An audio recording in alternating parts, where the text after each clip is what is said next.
거기만 해도 반가워요. 네. 예, 지난주 우리가 사사기 공부하는데 여호수아가 세상 떠난 이야기. 그게 이제 지난주 수업의 마지막이었어요. 네. 사람이 태어나고 죽고 하는 거는 뭐 늘 있는 일이지만 네. 그래도 위대한 인물들이 하나둘 세상을 떠나가고 그러면 처음에는 그에 대해 애도하는 마음들이 있지만 또 세월이 가면 잊혀지고 그 사람들이 그러잖아요. 그래서 사람들은 기념물을 만들고 싶어 합니다. 네. 그에 대한 기념물 만들고 싶어 하죠. 많은 사람들이 자기가 이 세상에 존재하지 않을 때 그 공허함을 미리 예단하면서 자기를 사람들에게 기억시키기 위한 장치들을 만들고 싶어 하죠. 이런 것들이 뭐냐면은 동상 만들기의 욕망. 네네네. 맞아. 동상으로 만들어 놓고 네. 자기의 이름을 딴 기념물을 만들고 싶고 네. 또 어떤 사람들은 자기 누가 뭐 동상 만들어 줄 것 같지 않으니까 산에 올라와서 바위에 자기의 이름을 새긴다든지. 그죠? 네네. 이게 뭐냐면 시간 속을 살아가고 있는 사람들의 불안감의 반영입니다. 네. 부질없는 짓이죠. 사실은. 그렇죠. 동상 만든다고 해서 사람들이 늘 그 동상 바라보며 존경하지는 않거든. 네. 그렇죠. 그의 삶의 내용이 모든 사람들에게 존경받을 만한 삶이었으면 그 기념물은 좋죠.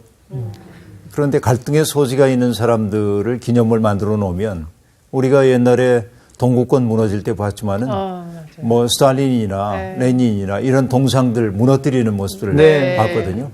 이게 동상 만들기의 욕망 이런 것들이 있는데 성경은 철저히 그런 것들을 거부합니다. 네. 그래서 모세가 세상을 떠났을 때도 사람들이 여기는 모세가 묻힌 곳이야. 그래서 대대적인 기념물 만들고 성역화 사업하고 이거 없거든요. 네. 여호수아가 세상을 떠났을 때도 마찬가지입니다. 그가 떠났어. 그리고 사람들의 기억 속에만 있는 거지. 네. 그것을 성역화하는 그런 일들이 없죠. 이게 성서의 정신입니다. 네. 어느 누구도 우상화하지 말라는 거죠. 네. 그렇죠. 왜냐하면 그들이 존재하는 까닭은 결국은 그들을 통해서 하나님을 우리들이 기억해야 하는 까닭은 뭐냐면 어떤 사람을 찬탄하고 그에게 굴복할 때 우리는 굴종적인 삶을 살게 되는데 오로지 하나님께만 우리의 충성을 바치게 살 때 우리 모두 자유인으로 살게 되는 거거든요. 그러니까 성서의 정신은 우리가 자유인이 되는데 있다. 이렇게 볼 수 있어요. 네. 그러니까 지난주에 여호수아가 세상을 떠났는데 하여튼 애쓰셨습니다. 우리가 안녕히 가십시오 하고 인사를 해야 되죠. 그러고 나서 그 다음에 뭐냐면은 그의 정신을 이어받아서 아름답게 살아내야 하는데 네. 그게 그렇게 돼요, 안 돼요? 안 됩니다. 쉽지 않은 것 같아요. 그렇게 쉽지가 않죠. 네. 그래서 언제나 역사는 변전을 거듭하며 나아가고 있는 거죠. 오늘 그 얘기 좀 살펴볼 텐데. 네, 여호수아서 2장.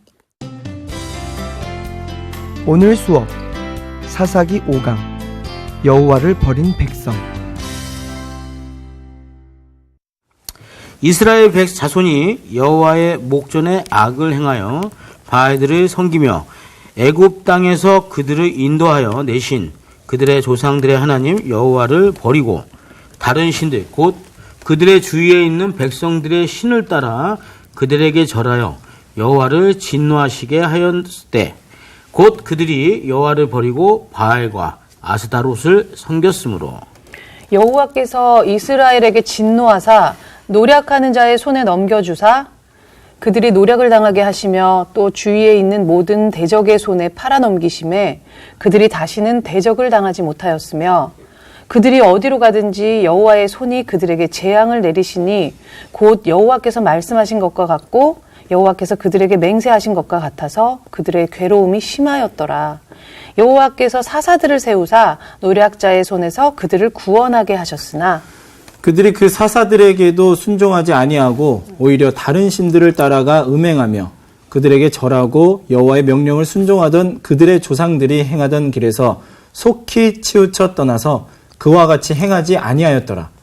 여호와께서 그들을 위하여 사사들을 세우실 때에는 그 사사와 함께 하셨고 그 사사가 사는 날 동안에는 여호와께서 그들을 대적의 손에서 구원하셨으니 이는 그들이 대적에게 압박과 괴롭게 함을 받아 슬피 부르짖음으로 여호와께서 뜻을 돌이키셨음이거늘 그 사사가 죽은 후에는 그들이 돌이켜 그들의 조상들보다 더욱 타락하여 다른 신들을 따라 섬기며 그들에게 절하고 그들의 행위와 패역한 길을 그치지 아니하였으므로 여호와께서 이스라엘에게 진노하여 이르시되 이 백성이 내가 그들의 조상들에게 명령한 언약을 어기고 나의 목소리를 순종하지 아니하였은즉 나도 여호수아가 죽을 때에 남겨둔 이방 민족들을 다시는 그들 앞에서 하나도 쫓아내지 아니하리니 이는 이스라엘이 그들의 조상들이 지킨 것 같이 나 여호와의 도를 지켜 행하나 아니하나 그들을 시험하려 함이라 하시니라.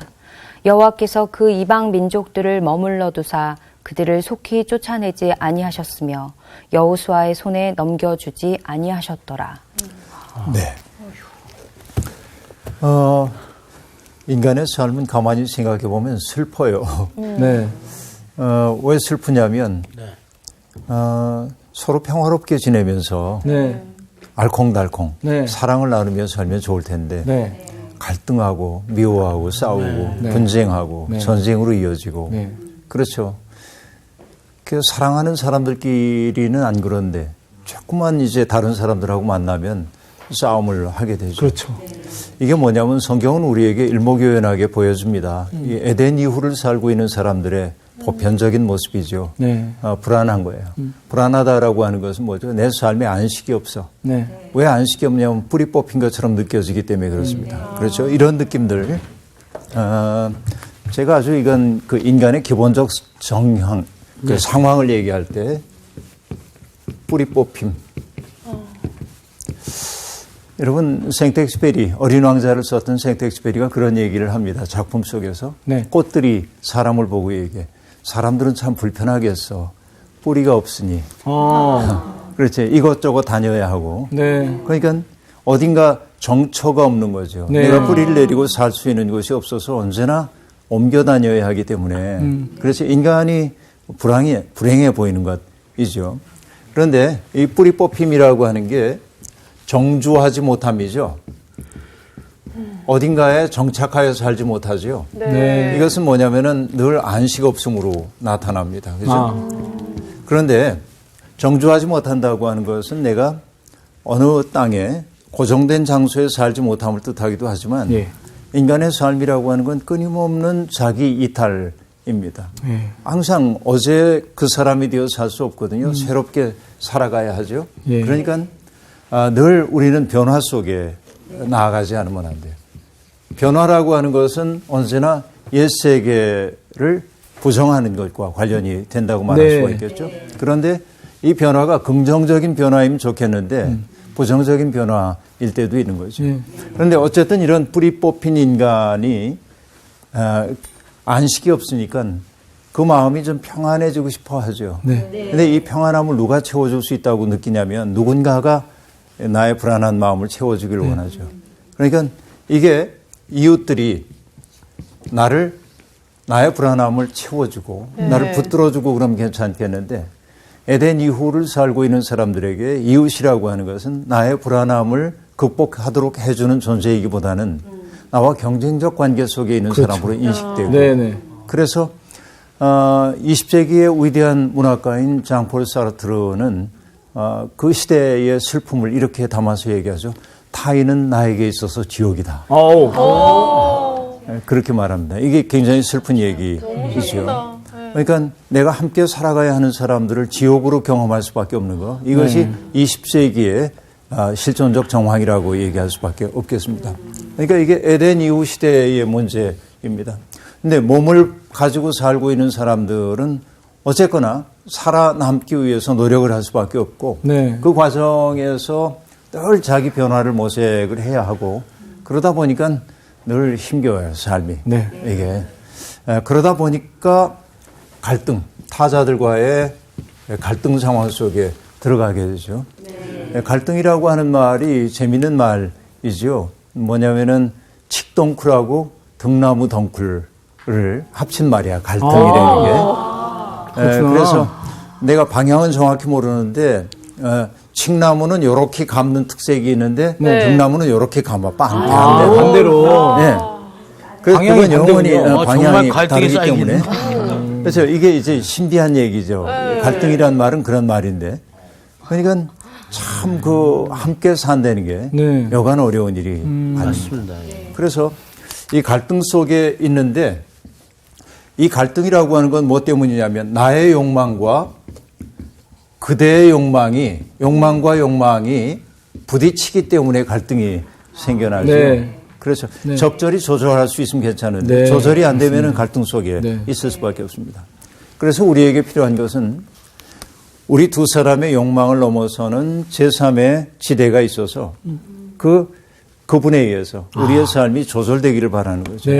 그래서 우리는 뭐냐면 하나님 안에서 너를 바라보는 거지. 네. 믿음의 눈으로 누군가를 바라본다고 하는 것은 나의 자연인인 나의 눈으로 상훈 씨를 바라봄이 아니라 네. 하나님의 눈길을 거쳐서 그를 바라보는 거예요. 그래서 기독교인의 시선이라고 하는 것은 네. 직선의 시선이 아니다. 난 그렇게 얘기하는데 그 직선의 시선이 아니라 곡선의 시선이야. 저분을 통하여 바라보며. 그러니까 어떤 사람이 내 마음에 들지 않을 수 있습니다. 네. 그러나 우리보다 더 높은 자리에 계신 하나님의 눈으로 그를 바라보면 달리 네. 보이기 시작하는 거죠. 늘 이걸 연습을 해야 돼요. 직선의 시선이 아니라 곡선의 시선. 이게 이제 연습하지 않으면은 맞습니다. 금방 되질 않아요. 예. 그래서 저 사람이 내 마음에 들어 안 들어 맨날 이렇게만 판단하다 보면 서로 부딪히는 거죠. 그렇죠. 그래서 약간의 거리를 두고 하나님에게 그도 귀한 존재이잖아요. 하나님이 창조주라고 한다면 그렇죠. 그러니까 내 마음에는 들지 않지만 하나님에게는 그도 귀한 존재예요. 이렇게 이제 생각해 보면 그를 대하는 내 입장이 조금은 달라질 수밖에 네. 없어요. 그러나 감정은 남아요. 속상한 건 속상한 거고. 그렇죠. 예. 그거 어떻게 상처 해요, 받은 건 그러면? 상처 받은 거예요. 그러니까 어떻게? 그 감정조차도 하나님께 맡겨야지 뭐. 네, 그러면서 그를 바라보는 내 시선이 조금씩 달라지기를 소망하죠. 한꺼번에 변화는 안 오더라도. 어쨌든 오늘 얘기가 서론이 좀 길어졌는데 여러분 계속 여호수아가 죽은 다음에 사람들이 선을 행하며 살면 좋을 텐데 뭐라고 말하냐면 이스라엘 자손이 여호와의 목전에 악을 행하였다 하고 말합니다. 네. 그러니까 인간이 원죄 가운데 있다고 기독교 역사가 가르치죠. 그러니까 원죄라는 거는 뭐 흔히들 얘기하기를 아담과 하와가 선악과를 따먹어서 그 죄가 우리에게 유전되었다. 기분 나빠. 이렇게 원죄를 생각하지만 그렇게 볼 필요가 없고 나라고 하는 존재를 생각해 보면 나도 모르는 사이에 누군가와 갈등하고 누군가와 다투고 내 속에 나쁜 것에 끌리는 속성이 있는 것을 본다고 한다면 바로 이것이 어쩌면 죄의 뿌리 깊은 속성이겠다 하는 생각이 들죠. 이것이 결국은 오늘 똑같은 얘기를 하는 거예요. 여호와 목전에서 악을 행했다. 그런데 악을 행하는 것이 흥미로운 것이 뭐냐면 악을 행함과 바알을 섬김 이것이 나란히 놓여 있거든요. 그러니까 이건 이중으로 해석이 가능해요. 바알을 섬기는 게 악일 수도 있고 또 뭐냐면 바알을 섬기기 때문에 악을 행할 수도 있어요. 그렇죠. 그렇죠. 이게 서로 대목임의 관계 속에 있다고 얘기할 수 있겠습니다. 그러면 도대체 바알이라고 하는 신이 어떤 존재이기에 우리로 하여금 악을 행하게 만드는가 이렇게 얘기해 볼 수 있겠죠. 저하고 성경 공부할 때 제가 처음부터 해왔던 이야기가 이런 거 있었습니다. 나 이외에 다른 신을 내게 있게 말지니라 하고 얘기했죠. 신들이 많아요. 애굽 땅에도 바벨론에도 신들이 굉장히 많았습니다. 그런데 그런 신들 말고 나를 섬겨야 돼. 야훼 하나님이 그렇게 얘기했어요. 이것은 다른 이방 민족의 신들 그리고 또 새롭게 등장한 야훼라고 하는 신 사이의 경쟁을 보여주는 것이 아니라 뭐냐면 다른 신들은 누구를 편듭니까? 힘 있는 사람들. 그렇죠. 강자들의 편익을 위해 봉사해요. 고대 종교가 다 그랬어요. 그런데 야훼 하나님은 어떤 분이었습니까? 그 사회의 가장 밑바닥에 있는 계층들의 고통을 보시고 그들의 신음소리를 듣고 역사 속에 개입하신 분이죠. 그러니까 우리가 하나님을 믿는다고 하는 것은 그 하나님, 즉 고통받는 사람들을 각별한 마음으로 살피시는 그 하나님을 우리가 믿는 거예요. 네. 그런데 바알이라고 하는 존재는 그렇지가 않아요. 바알은 풍요와 다산을 관장하는 신으로 그렇게 알려져 있습니다. 네. 그렇죠. 그래서 그 바알신을 보면 대개 어떤 모습으로 형상이 되어 있냐면 황소 뿔 모양의 투구를 쓰고 네. 그리고 오른손에는 철퇴 같은 걸 들고 있고 예. 좋대. 왼손에는 지팡이 같은 걸 잡고 있는데 네. 지팡이의 끝이 여러 갈래로 가지가 나 있는 것을 볼 수 있습니다. 바알의 모습도 다양한데 대표적인 모습은 그러해요. 네. 자, 이거 보면은요. 투구 모양으로 되어 있다고 하는 투구가 황소 모양으로 되어 있다고 하는 것은 옛날부터 이미 소를 통한 경작이 이루어졌음을 넌지시 보여져요. 쟁기를 끝내든지. 그렇죠. 이런 것들이라고 볼 수 있고 또 바알의 상징이 황소이기도 하고요. 그렇게 등장합니다. 그 다음에는 뭐냐면은 한 손에 철퇴를 들고 있다고 하는 것은 주권자, 네. 힘을 가진 주권자임을 나타낼 거고 또 한 손에 들고 있는 지팡이는 사람들을 가이드하는 거지, 인도하는 거지. 그런데 그 끝이 여러 갈래 가지가 나 있다고 하는 것은 번개의 모양을 형상화한 것으로 보입니다.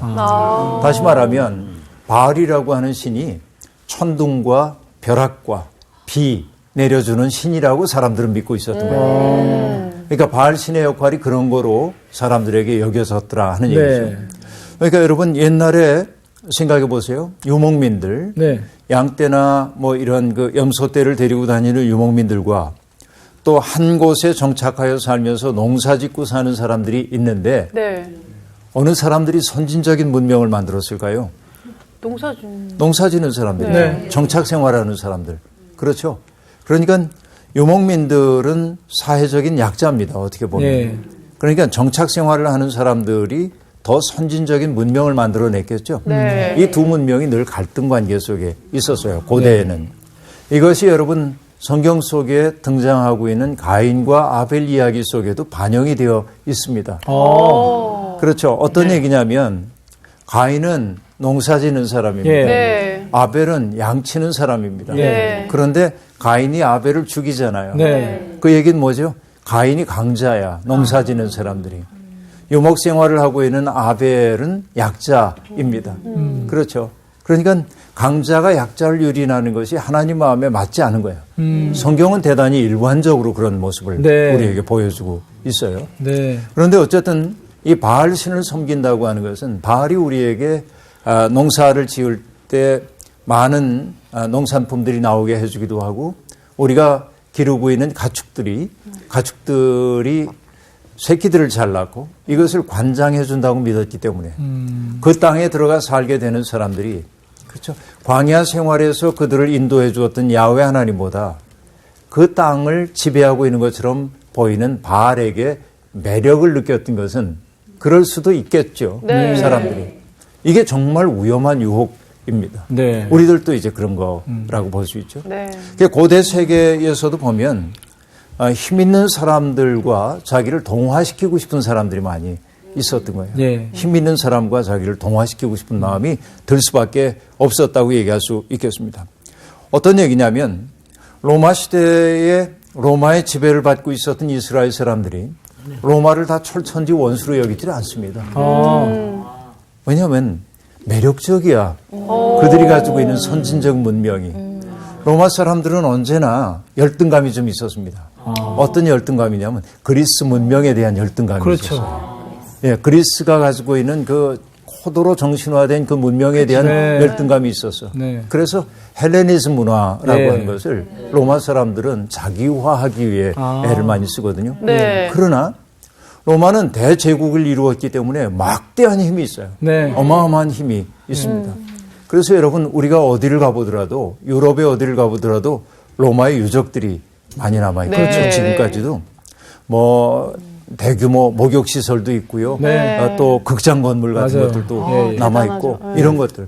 그러니까 로마의 식민지였던 별로 문화랄 것도 없이 향촌사에 살고 있던 사람들이 로마인들이 만들어 놓은 그 어마어마한 유적들을 바라보는 순간 와, 우리는 아무것도 아니구나. 나도 저들 가운데 일부면 얼마나 좋을까. 네. 그러니까 동화되고 싶은 마음이 있는 거예요. 네. 사람의 마음은 그런 거라고 볼 수 있습니다. 마치 뭐하고 같으냐면 제가 시골에 살다가 서울로 유학으로 왔는데 초등학교 때 네. 예? 유학으로 왔는데 저는 충청도 사람이기 때문에 그때까지는 서울말을 써본 적이 없잖아요. 사투리를 쓰잖아요. 근데 서울에 올라와 가지고 사투리를 쓰면은 촌스럽다는 말을 들을까 봐 네. 어떻게든지 서울말을 써보려고 썼습니다. 근데 그때 예수 믿기 전이니까 네. 우리 매형이 나한테 심부름을 시켜요. 야, 가서 담배 한 갑 사와. 네. 가서 연습을 하는 거야. 담배 한 갑 주세요. 이렇게. 원래 충청도에서 뭐라고 원래 하죠? 어떻게 해요? 한갑 주시오. 주시오. 그래. 주시고 없으면 마시고. 네, 근데 이제 연습을 골목을 가면서 연습을 해서 담배 한 갑 주세요. 이렇게 연습을 해서 가서 담배 한 갑 주세요. 그랬더니 아저씨 너 시골서 왔구나. 딱 걸렸어요. 매번 알죠. 이게 충격이었어요. 그게. 그러니까 어찌하든지 나의 그 시골스러운 모습들을 지우고 싶은 마음이 네. 든단 말이에요. 근데 여러분 이게 나의 어린 시절 얘기이지만 네. 따지고 보면 사람 사는 게 딱 그렇습니다. 강자에게 자기를 하빌화하고 싶은 생각이 맞아요. 들거든요. 네. 그러니까 동화되고 싶은 것은 약자들의 슬픔입니다. 네.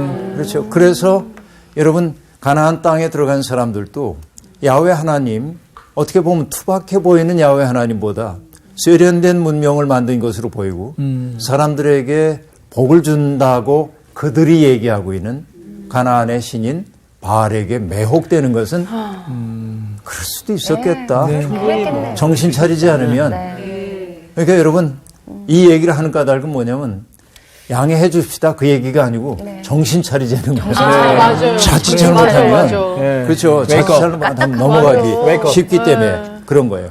그렇죠. 그런데 그들이 섬겼던 것은 바알만이 아닙니다. 아스타롯을 섬겼다 얘기하고 있는데 13절에 네. 보니까 아스타롯? 여호와를 버리고 네. 바알과 아스타롯을 섬겼으므로 하고 말하죠.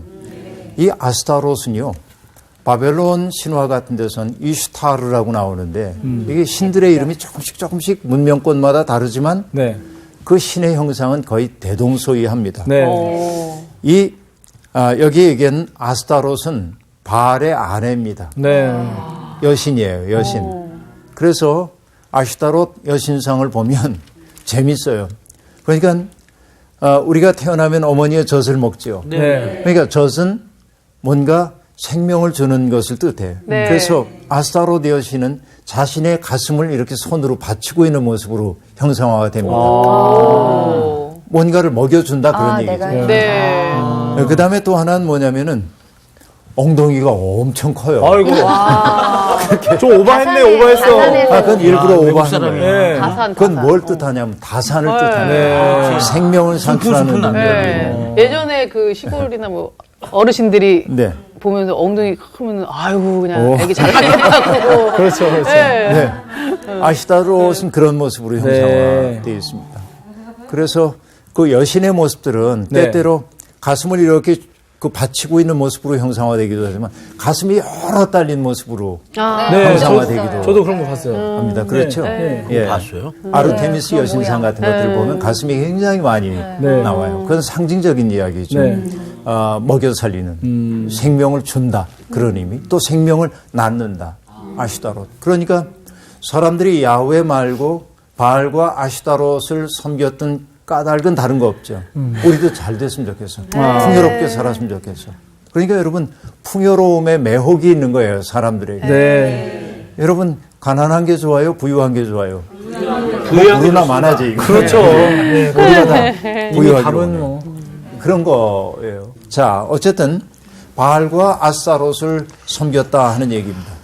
근데 오늘 여러분 우리들이 보면 우리는 바알과 아스타롯을 안 섬기나 생각해 봅니다. 섬기 문제는 뭐냐면 네.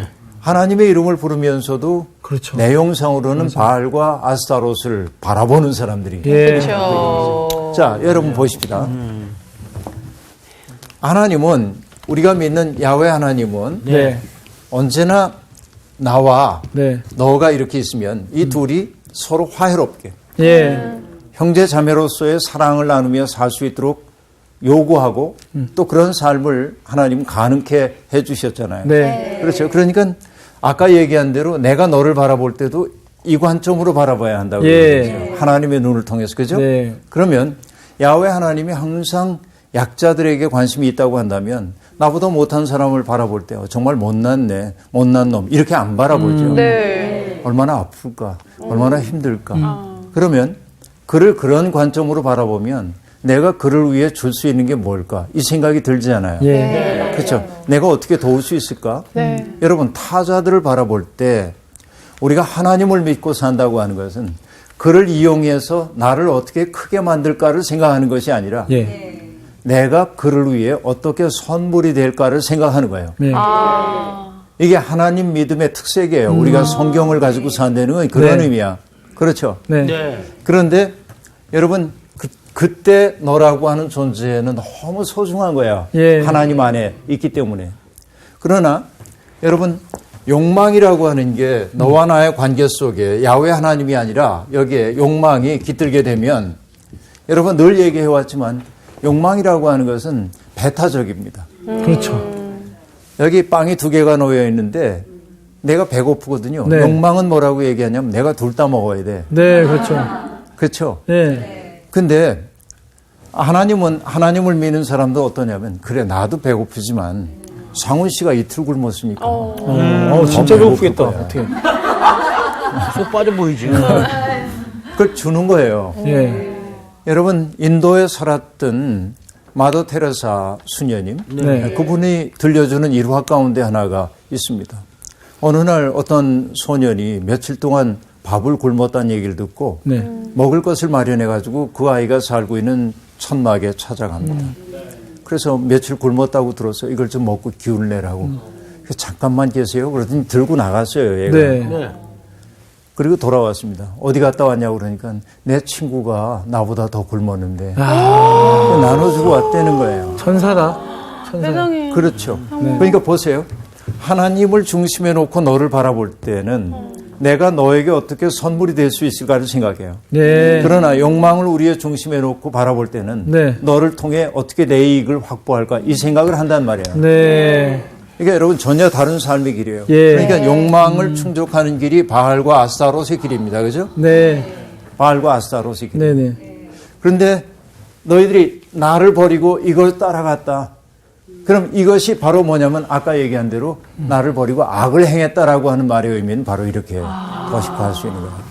이해가 되죠? 네. 무슨 말인지. 오늘날 그래서 욕망의 뒤를 따라가는 그와 같은 삶은 항상 타자 배제적일 수밖에 없다. 예. 이런 것들을 알아야 합니다. 이것이 여러분 지금 2장에서 우리가 읽었던 내용의 어떤 핵심에 속한다고 얘기할 수 있습니다. 네. 네. 자, 결국 그렇게 될 때 네. 우리의 삶이 욕망을 중심으로 자기를 강화하기 위해 다른 사람들을 수단으로 삼기 시작할 때 예. 하나님이 어떻게 한다고 얘기하냐면 진노하사.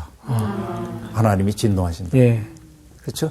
저 관점 하나님을 통해 너를 바라보지 않고 욕망을 통해 너를 바라볼 때 하나님이 진노하신다. 네. 결국 그런 하나님의 진노가 뭐로 나타나냐면 노력하는 자의 손에 넘겨주셔서 노력을 당하게 한다. 노력한다는 말이 어떤 얘기예요? 뺏는 거. 그렇지. 그렇지. 사로잡히고 뺏기고 네. 이런 것들이죠. 그러니까 너를 누군가가 사로잡을 거고 예. 그다음에 내가 자기 강화를 위해 획득했다고 느꼈던 것이 남의 몫으로 돌아가게 되고 나를 위해 만들었던 그것들이 다 남의 몫이 되는 거죠. 이게 하나님이 내리는 벌이라고 얘기를 하고 있습니다. 네. 그래서 결국 그렇게 되면은 대적들의 손에 넘겼을 때 너희들이 그 대적과 싸워서 이길 수가 없어. 왜냐하면 여러분 이기기 위해서 뭐냐면 내가 고통을 당하고 있을 때 언제라도 달려와서 내 편이 되어줄 너가 있을 때 우린 이길 수 있어요. 네. 그렇죠. 그런데 너와 나 사이가 욕망 때문에 서로 분화된 관계가 될 때 네. 너의 불행은 나의 행복처럼 느껴질 수도 있는 거예요. 그러니까 싸움에서 이길 수가 없어. 네. 이 경우에는. 그렇죠. 이것이 일목요연하게 그대로 성경에 등장하고 있다 하는 얘기입니다. 네. 그런데 결국 저 얘기 속에 담겨 있는 또 다른 의미가 하나 있습니다. 그들이 믿고 의지했던 우상이 그들을 보호해 줄 수 없다.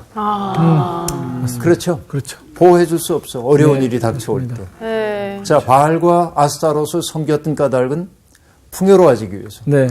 내가 넉넉해지기 위해서.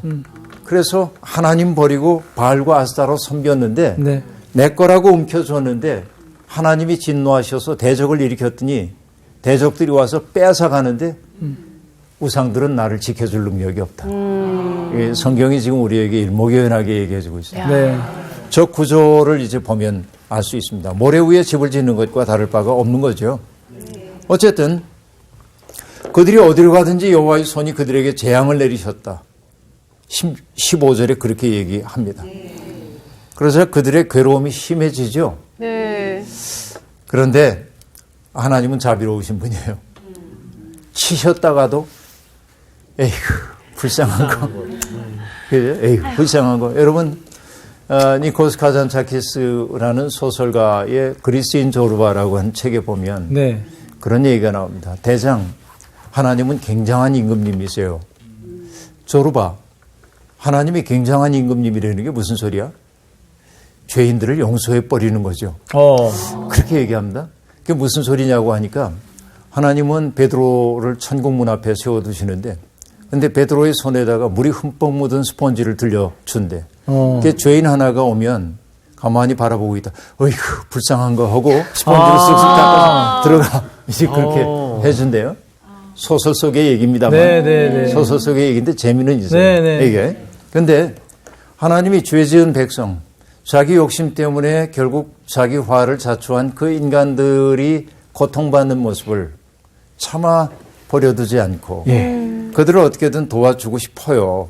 그래서 뭐냐면 사사들을 세우사 네. 하나님은 언제나 하나님의 마음에 사로잡힌 사람들을 보내셔서 네. 그 땅을 새롭게 하려고 합니다. 그러나 슬픈 건 17절입니다. 그들이 그 사사들에게도 순종하지 아니하고 아이고. 오히려 다른 신들을 따라가 음행하며 그들에게 절하고 여호와의 명령을 순종하던 그들의 조상들이 행하던 길에서 속히 치우쳐 떠나서 그와 같이 행하지 아니하였더라. 어떻게 해야 되냐. 흔한 말로 정신 팔렸다 그러죠. 네. 그렇죠. 뭐가 씌인 거죠. 뭐가 씌웠어. 이러면 또 혼나야죠. 또 혼나야 돼. 많이 혼나네. 그래서 내가 아까 첫머리부터 인간의 삶이 참 슬프다 하는 게 네, 맞습니다. 매를 맞고도 깨닫지 못하는 것이. 그래서 맞습니다. 예. 전에 이제 그 공자님 말씀 가운데도 그런 거 있어요. 날 때부터 저절로 아는 사람이 있고 그걸 생이지지.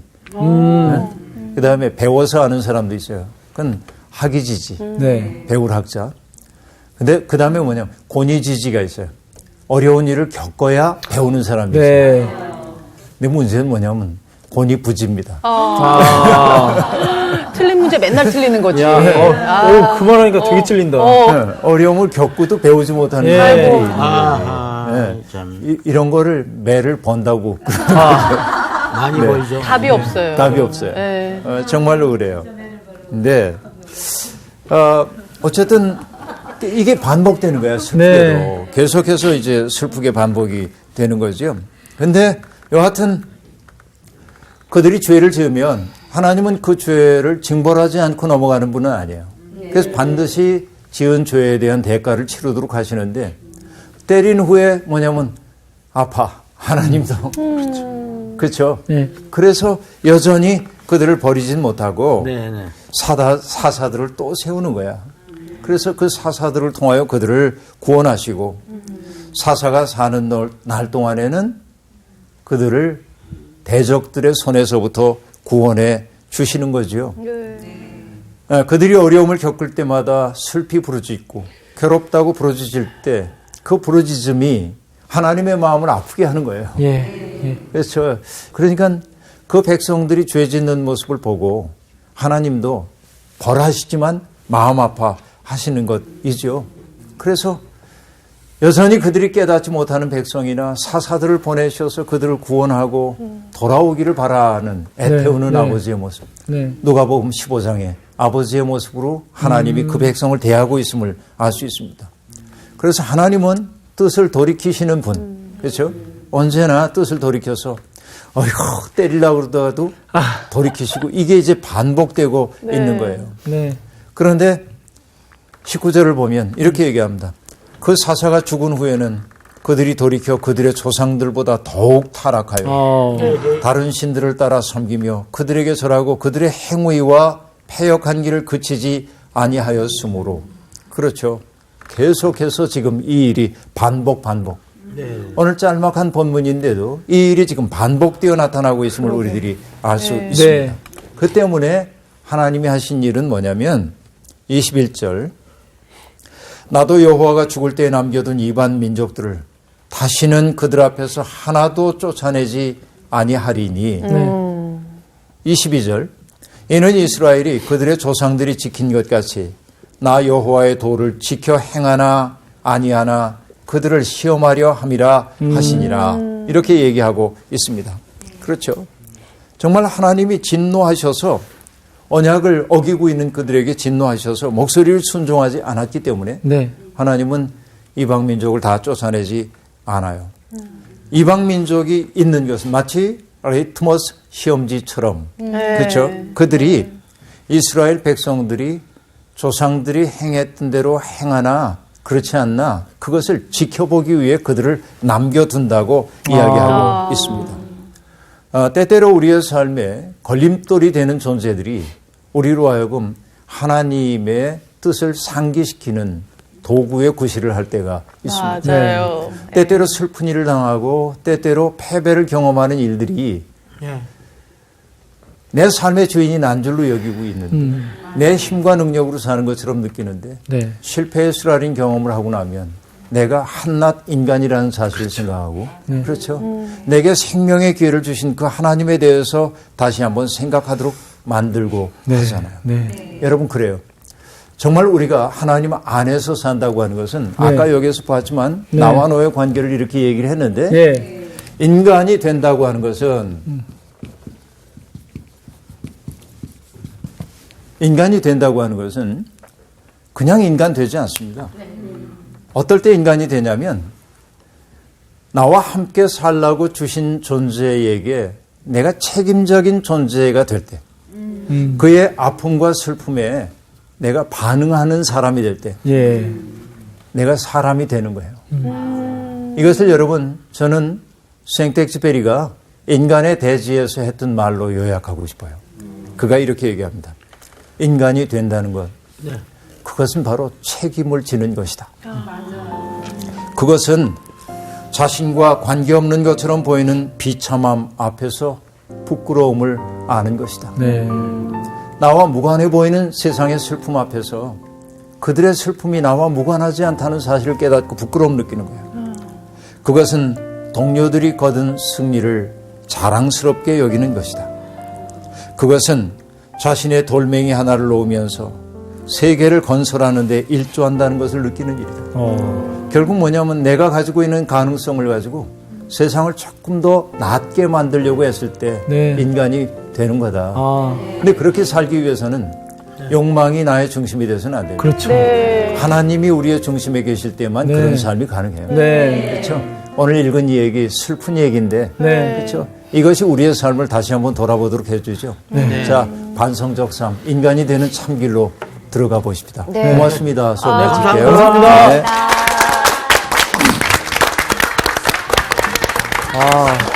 오늘 지금 칠판에 있는 쪽에 정말 많은 걸 정리하게 해줘요.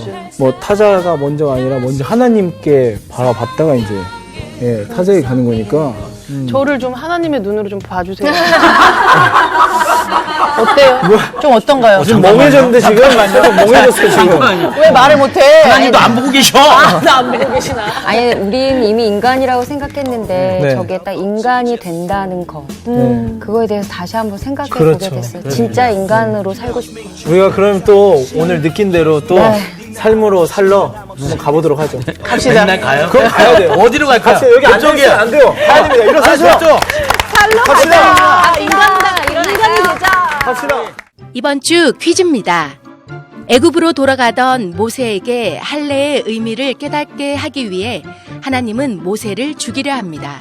이때 아들의 포피를 베어 모세를 구한 사람은 누구일까요? 1번 바스맛, 2번 십보라, 3번 미리암. 정답을 아시는 분은 CBS 성사학당 홈페이지에 정답을 올려주시거나 우편으로 보내주시면 됩니다. 보내실 곳은 서울특별시 양천구 목동서로 159의 1 CBS 성사학당 담당자 앞입니다. 연락처를 꼭 남겨주세요. 선정되신 분들에게는 하나님의 말씀을 전 세계에 보급하는 대한성서공회에서 성경, 송태근 선생님의 캐도남마 사무엘상, 김기석 선생님의 아욥 끙끙 앓는 하나님, 성경 통독을 위한 최고의 자습서 성경 2.0 가운데 하나를 드립니다.